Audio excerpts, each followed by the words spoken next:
दुःखवारिणि घोरतरं फणिनं प्रतिवारयितुं कृतधीर्भगवन् द्रुतमारिथतीरगणीपतरुं विषमारुतशोषितपर्णचयम्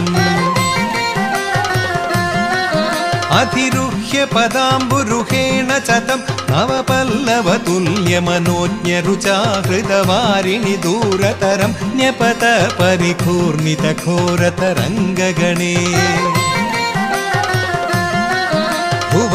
भुवनत्रयभारभृतो भवतो गुरुभारविकम्बि विजृम्भि जला परिमज्जयति स्म धनुःशतकं तडिनी झटिति स्फुटघोषवती अथ दिक्षु विदिक्षु परिक्षुभित भ्रमितोदरवारिणि नादभरै उदकादुदगादुरगाधिपतिस्त्वदुपान्तमशान्तरु